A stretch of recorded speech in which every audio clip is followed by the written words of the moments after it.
Okay, so let's go ahead and finish up chapter 14, and what we're going to get into is when we issue bonds that are convertible into stock, and we can have bonds with detachable, I don't know if that's spelled right, detachable stock purchase warrants. Okay, so in each of these cases, there's an opportunity for the investor to basically use the bond investment to allow them to purchase the stock, or to literally give up the bond and convert the bond into stock. Okay, so convertible bonds are a nice feature in that the person can hold that debt for a while as an investment and later on turn around and tell the company, you know what, take the bond back, I would like the stock. Now, some of the features that we'll see about a convertible bond is they often will sell at a higher price. They often sell at a premium because individuals like the option to be able to turn that into stock at a later date. Okay, it also can enable a smaller firm to obtain access to the bond market, in that the investors are a little more comfortable buying that debt if they know that at some point they can turn that in, maybe as the company grows or whatever, and get stock for that. Okay, so just a couple things about convertible bonds, and I took some things that I had available from another source because I didn't like the way the book was presenting it in their slides. So just some of the things here, and don't worry about this non-detachable warrants thing. Some of the things that were written on this other thing that I stole, borrowed, I didn't care for. So you can get rid of some of these things. Okay. Okay. Don't worry about that. Okay, but let's just take a look at some of this that's highlighted here. And the convertible bonds are often issued at more than face because of the conversion feature. Okay. Under U.S. GAAP, the issue price is allocated to the bond. Guys, is there something that I should be aware of? Okay. Okay. Because of, therefore, there's no recognition of the conversion feature. Okay. So what happens? When we look at convertible bonds, you can see that they are often issued at what? At a premium. Oops, don't want to strike that out, want to highlight it. They're often issued at a premium because of that conversion feature. Okay, so we'll see that they're often issued at a premium, and we're going to actually take a look at an example later when they are going to be issued, and they'll be issued at a premium, and that didn't help you to be able to read that. Okay, so they're often issued at what? At more than face. That's the key thing there.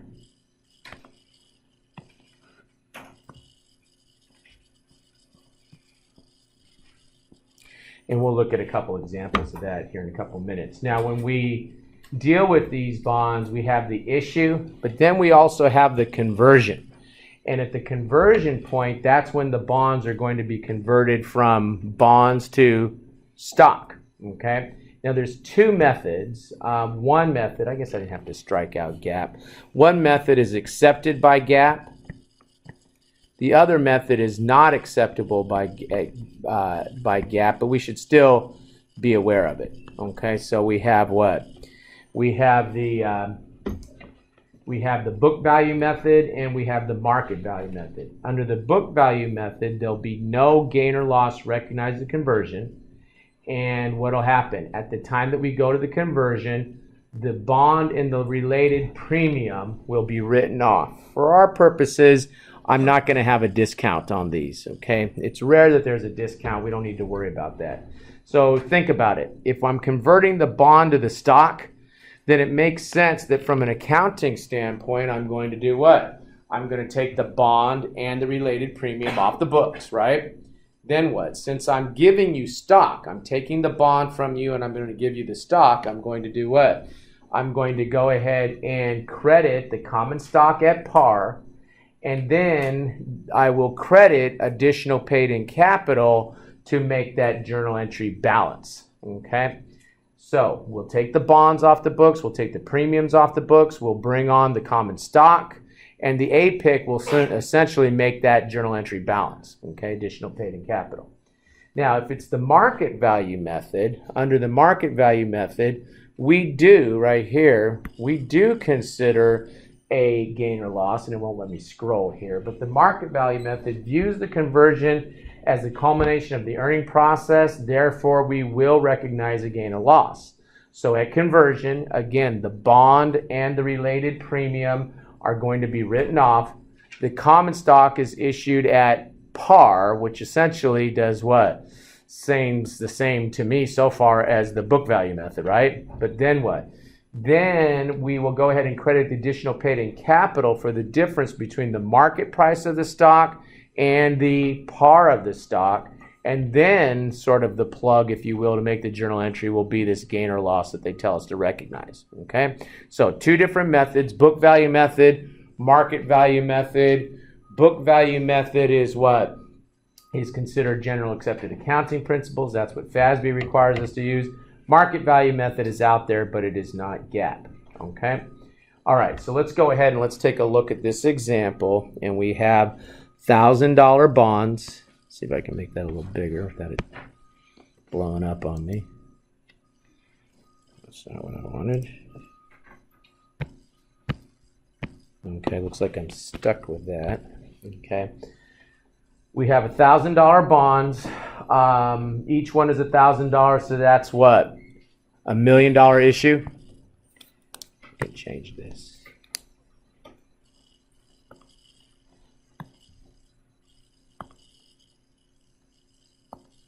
So that's $1 million issue, right? 1,000 bonds. Okay. And then what? Each bond is convertible into one share of common stock. The bonds sold for $1,081,105. Look, that's all the information you need for the issuance. We said they issue it more than face, didn't we? They issued a premium. So you debit the what? Cash for $1,081,000, credit the bond payable for $1 million, credit the premium for the difference, right? That's it. Okay, you do not have to attribute anything to that conversion feature. With me so far? Okay, then what? Then the common stock has a par value of $200, and they tell me half the bonds are converted the next day, and we're going to use the book value method for this first example. Now, couple things. Before I go through the journal entry conversion, notice that they did what? They did it the next day in this example. The reason they did the conversion the next day in this academic example here is because they didn't want to have to amortize the premium up to date. They didn't want to what?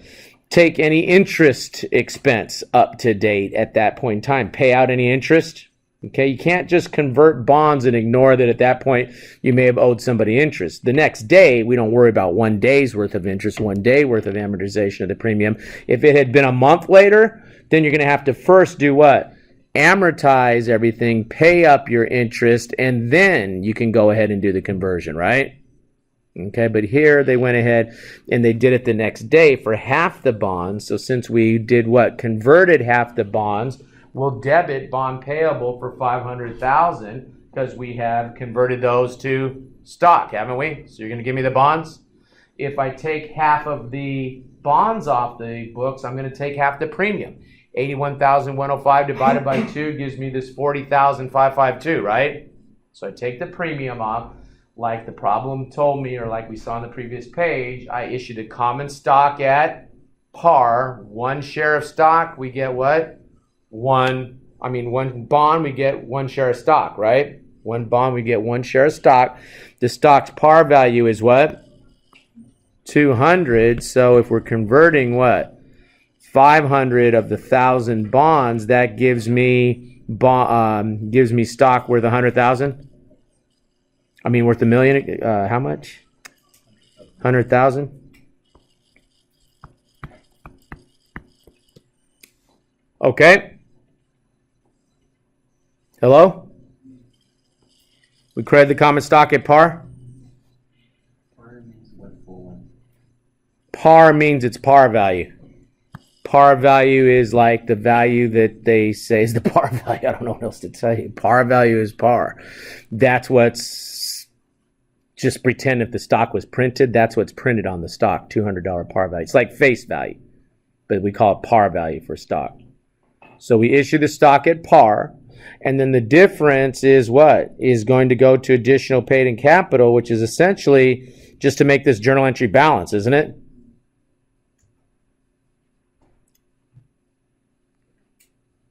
Hello? Okay. Question? Okay, good. Now, if we are talking about convertible bonds and we use the market value method, and they tell me that what? 1,000 bonds, 1,000 each, that's $1 million, just like we saw before. Each bond converted into one share of stock. The bonds sold for $1,081,105. That's the same number, isn't it? And when you look at the issuance journal entry, it's exactly the same. There was no difference between how we treat a convertible bond if it's market value versus book value method. The issuance entry is exactly the same, isn't it? The only thing changes is what? What happens when we convert? Now, they changed the fact pattern up a little bit here by sitting there and saying, well, okay, now the common stock still has a par value of 200, but now all of the bonds are converted the next day. Again, they're doing it the next day because they don't want to have to sit there and accrue the interest, right? They don't want to sit there and amortize the premium. If I had 30 days go by or something, you'd have to do what? Sit there and amortize the discount, the premium, whatever, right? Here we didn't have to worry about it. So they go ahead and they convert all the bonds.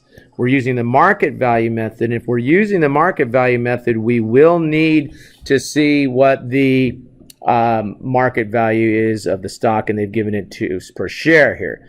So since we have gotten rid of all the bonds, now we've converted all of them, we have to take all the bonds off the books, don't we? Okay. Then what? Then we'll take the entire premium off the books, and then we will issue the common stock at par. Well, now it's what? Now it's $200 per share. I guess I can show it to you right here. It's $200 par per share times 1,000 shares because we've gotten rid of all the bonds. So now we're going to have to give 1,000 shares of stock, right? 1 for 1, bonds for stock. And so now we sit there and we credit the common stock for $200,000. And then the additional paid-in capital is going to be the difference between the market value of the stock and the par of the stock. Means that stock is selling for $1,000 per share more than the par. We multiply that times 1,000 shares. That goes to what? That goes to my additional paid-in capital, right? Just like if I issued this stock for cash, it would be the same thing. If I had issued for 1.2 million cash, I would have made the same. Of course, I would have debited cash, but I would have credited, just like I did here, the stock at par, and then the additional paid-in capital would have been the difference, right? And then I will plug the gain or loss. Gain or loss is whatever it is that makes that journal entry balance. Okay, big difference between market value and book value method is that what? We have a gain or loss, don't we? Under the market value method, we don't under the book value method. Question? Okay, good. Come over and let's take a look at detachable stock purchase warrants. Now, detachable stock purchase warrants are a little different than convertible bonds in that what?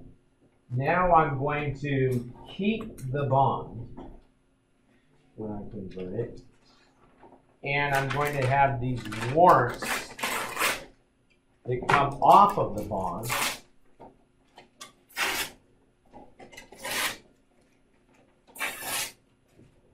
that I can then turn into the company to purchase stock.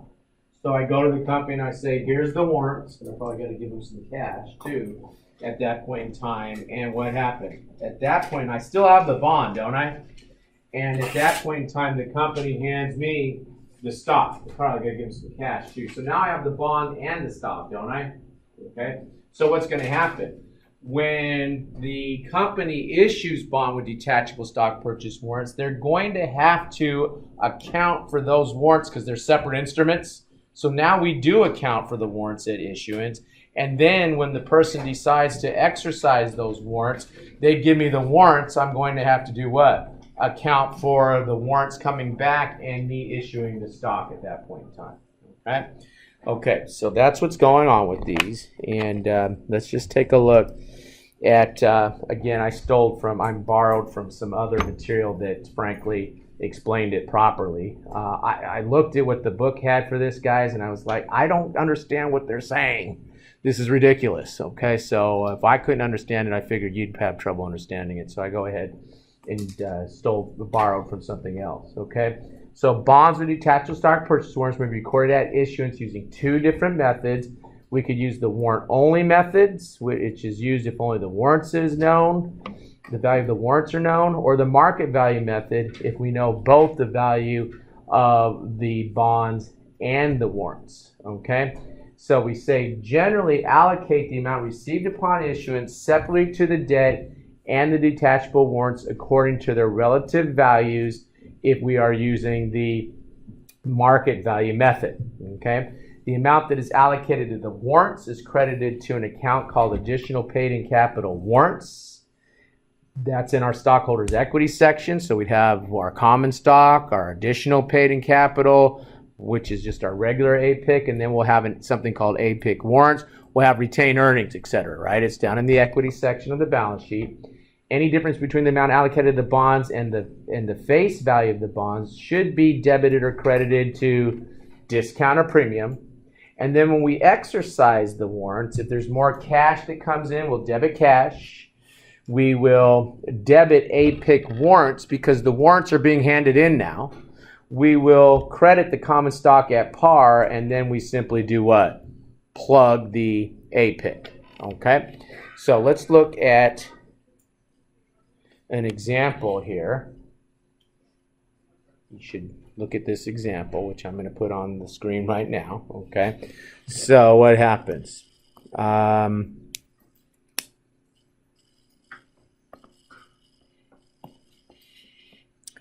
So we have a company issues bonds with detachable stock purchase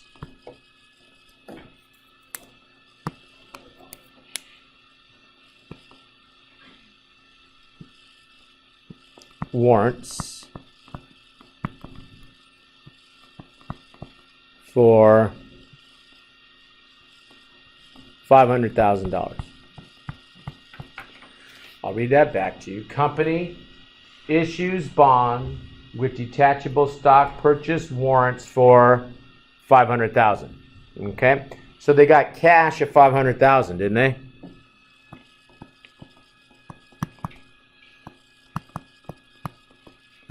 Okay. Now, what the accountant does when they get that cash, it's the accountant's job to figure how much of that is attributable to those warrants, how much is attributable to what? To the bonds, right? And I don't know why my pen keeps having to do that jump in the middle. I don't know what it is I'm doing that's insisting on giving me that little lightning bolt. Okay, so we've got warrants, we've got bonds, right? Okay, now, what the problem would have to tell me, what I'd have to know to be able to account for this properly, is it would have to tell me the relative value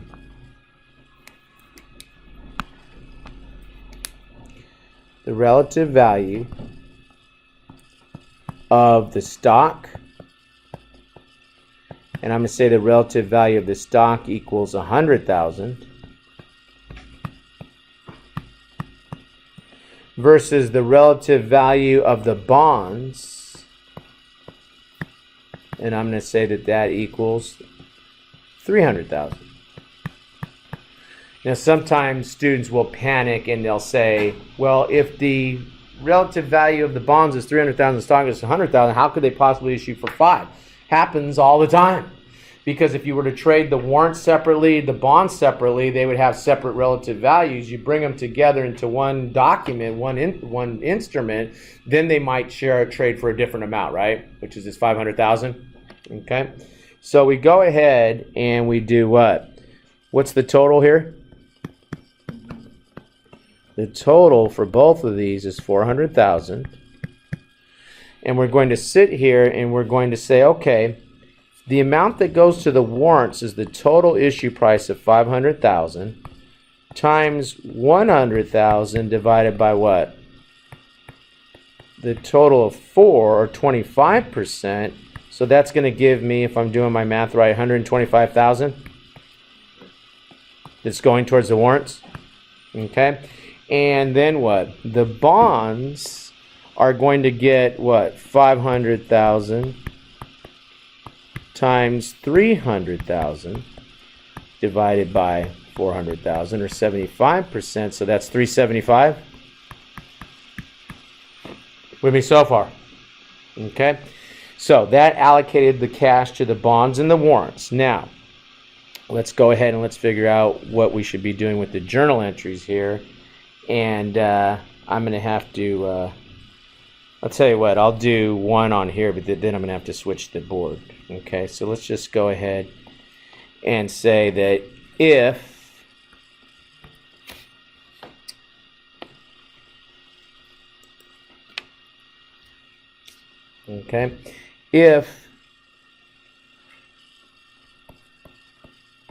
bonds face equals 375, did these bonds issue at a discount or a premium? They're telling me that what? The value of the bonds is what? 300,000, isn't it? If the bonds have a face of 375, did they issue at a discount or a premium? Why don't I keep hearing discount?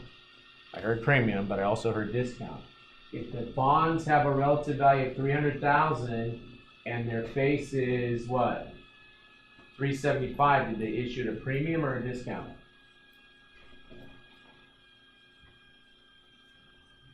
Their value, they're saying, is 300,000. They issued for 375. Did they issue at a premium or a discount? Good. They issued at a premium, didn't they? Okay. And so what am I going to do?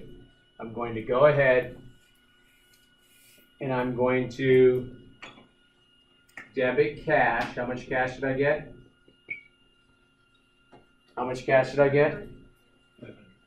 500,000. Good. I'm going to do what? I'm going to credit bond payable, and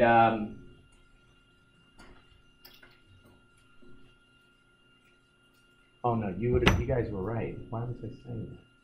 Damn, this is one of those days.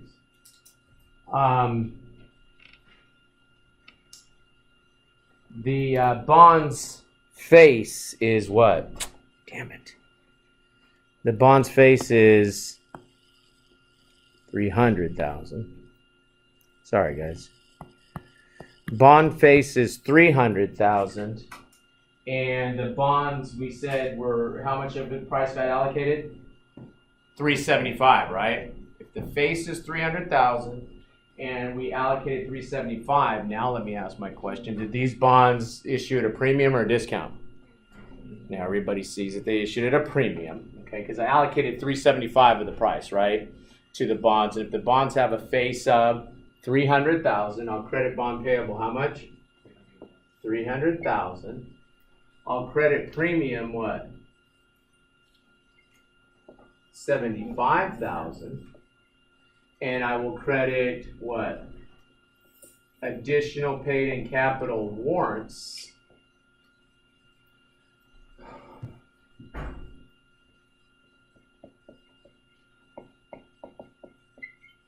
and I'll credit additional paid-in capital warrants for what? For 125? And my additional paid-in capital warrants shows up where? Shows up in the stockholders' equity section, doesn't it? Okay. Okay, good. Now, let's say that instead of the bond's face being $400,000, let's say the bond's face is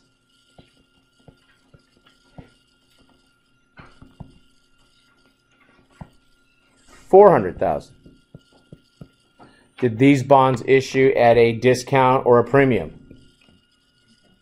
Now they issued at a discount, didn't they? Okay. So what am I going to do? I'm going to go ahead and how much cash did I get?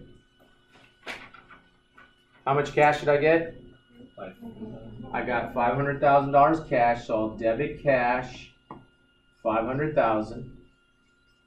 I'll go ahead and I'll credit the bond payable. What's the face of the bonds now? $400,000. Good. I'm going to do what? I'm going to credit, APIC warrants. How much did I attribute to the warrants? How much did I give to the warrants? How much did I give to the warrants? 125 went to the warrants. Okay. And then I'll go ahead and I'll do what? I'll debit the discount for $25,000, right? Right? Okay.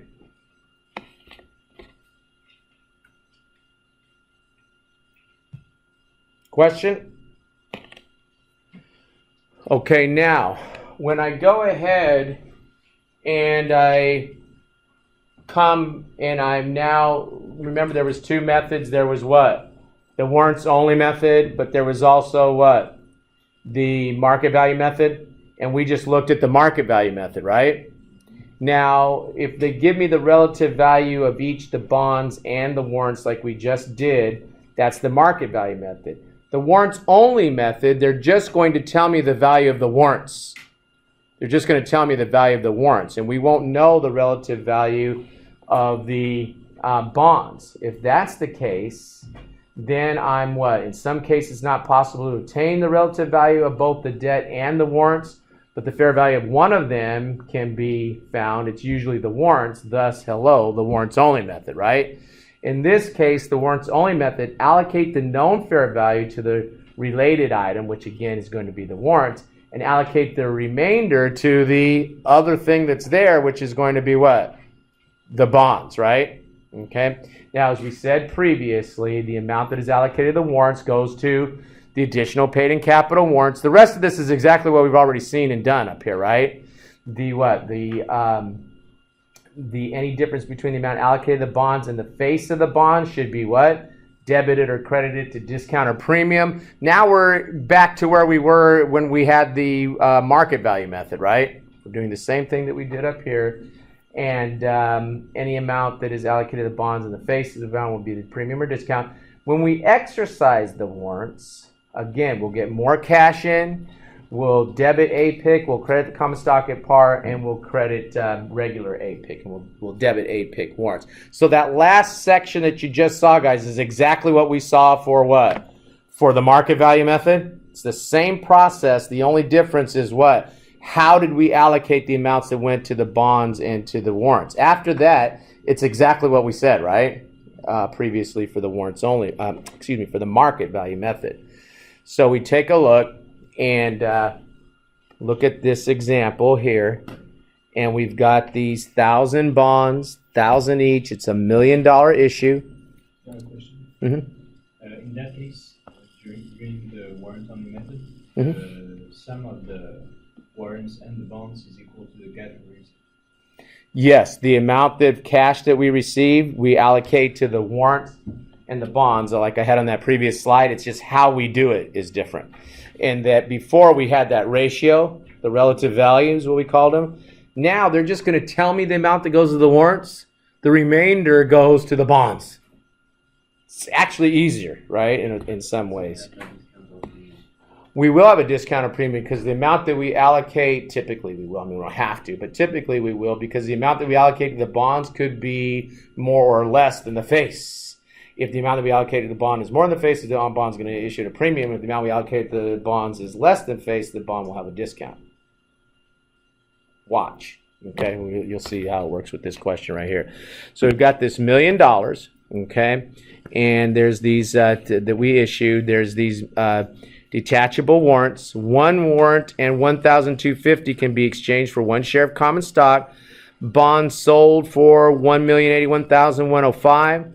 The common stock's par value is 200 per share per share of stock. The fair value of the warrants, thank you God, is 150. If they tell me that, now I'm in good shape, right? Well, they have to tell me if it's the warrants only method. So I come over and I'm going to take, how much did I get? 1,081,105. That's the cash, isn't it? Right there when they issue it, the cash, okay? And I have to say how much goes to the bonds and how much goes to the warrants. Do I know how much goes to the warrants? The problem tells me what? 100 and, where is that stupid thing? 150,000. Okay, so what do I do? Well, if 150,000 goes to the warrants, then that means that if I take 150,000 off of here, somebody help me with the math here. How much is left to go to the bonds? Because I forgot to figure that out ahead of time.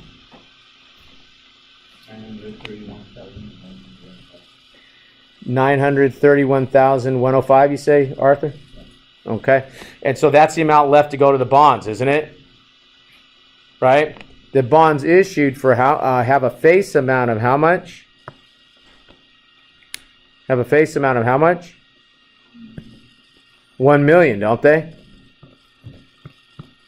So that means that these bonds issued at a discount of 68,895, didn't they?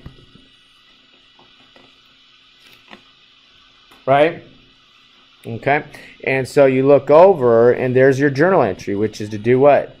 Debit the discount, debit the cash, obviously. $1 million is the face of the bond. And they told me how much to go to the warrants, didn't they? 150,000. Okay. Okay, now you come over and they say, well, what happens if the warrants are exercised?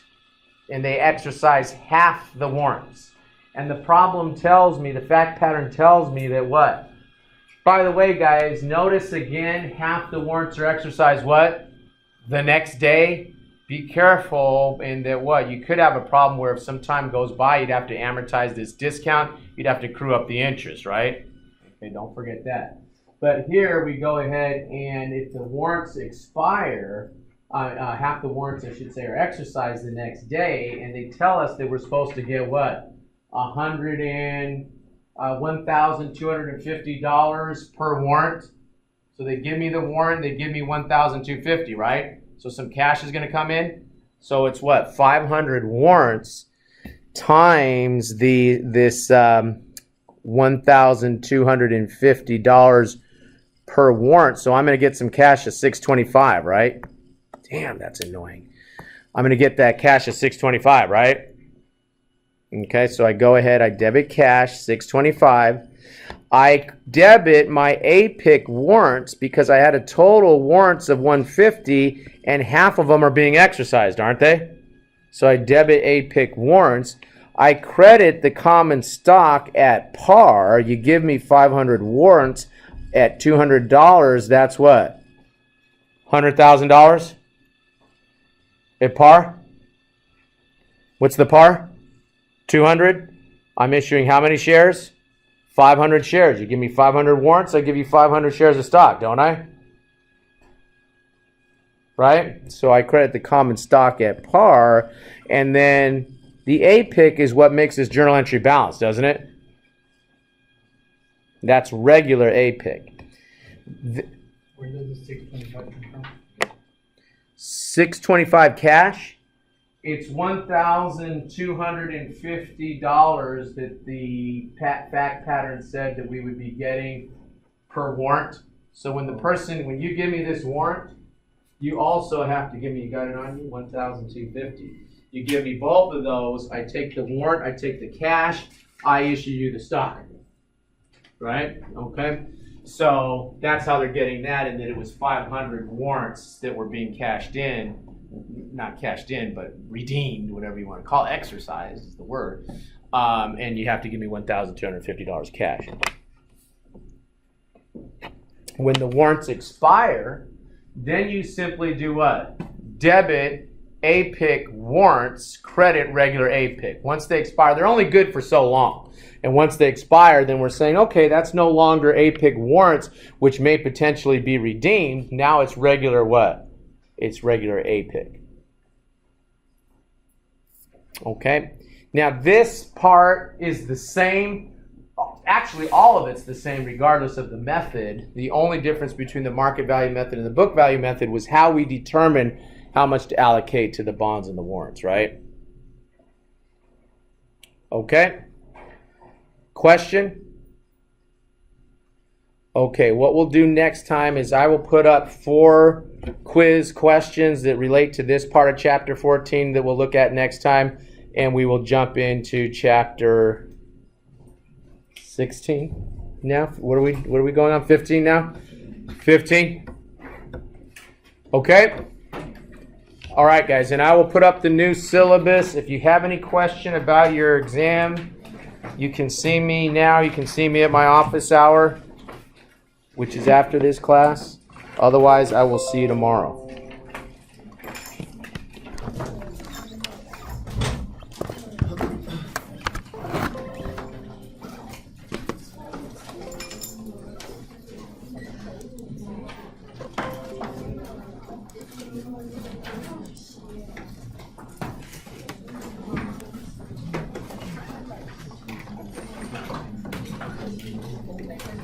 Hi. I won't be here this Thursday and Friday because I have a leadership program to go.